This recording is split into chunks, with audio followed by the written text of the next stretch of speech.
1월 27일 창세기 28장, 마태복음 27장, 에스더 4장, 사도행전 27장에 관해서 잠시 나누도록 하겠습니다.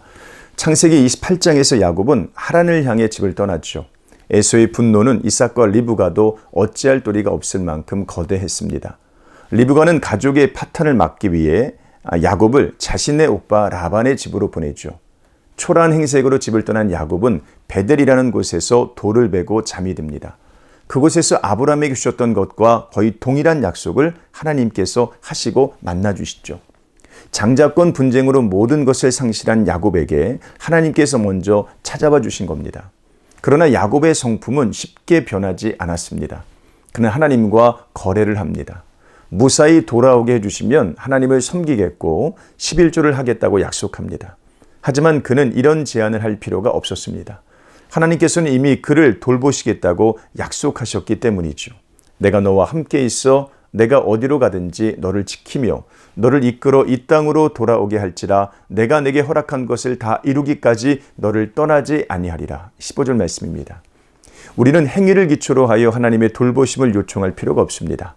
우리가 할 일은 하나님의 약속을 믿는 것입니다. 그분께서 자기 백성들을 향해 가지고 계신 자비로운 계획을 믿을 때 우리는 더욱 담대히 행동할 수 있습니다. 에스더 4장은 민족이 전멸당할 상황에서 모르드게와 에스더가 결단하는 장면이 나와요. 모르드게는 유다 사람을 진멸하라는 조소 초본을 에스더에게 전달합니다. 그러나 에스더는 선뜻 행동하지 못하는데 왕의 부름 없이 그 앞에 나가는 것은 사형죄에 해당되기 때문입니다.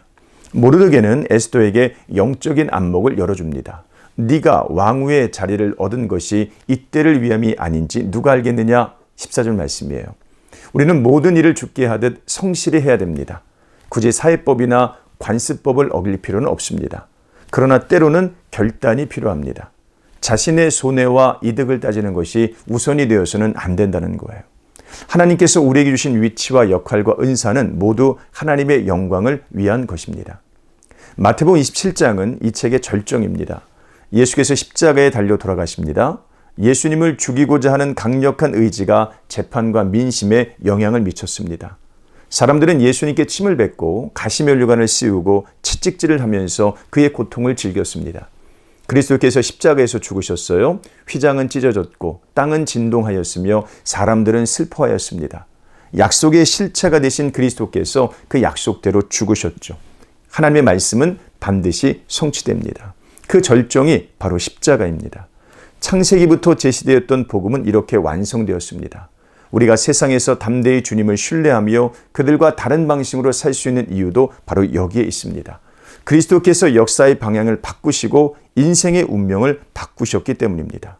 예수 그리스도를 믿는 자들에게는 이러한 복이 있습니다.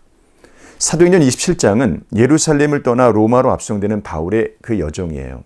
배를 타고 이달리아로 가기로 했는데 이 바울은 이 항해에 큰 어려움이 있을 것이라고 말해요. 당연히 백부장은 바울이 아닌 선장의 말을 믿고 배를 출항시킵니다. 그러나 그들은 도중에 유라굴라라는 큰 태풍을 만나서 표류하게 됩니다. 굶주림과 두려움에 떨고 있는 사람들에게 바울은 안전을 장담합니다. 여러분이여 안심하라. 나는 내게 말씀하신 그대로 되리라고 하나님을 믿노라. 25절 말씀이죠. 바울은 믿음 안에서 인생을 사는 사람이었습니다.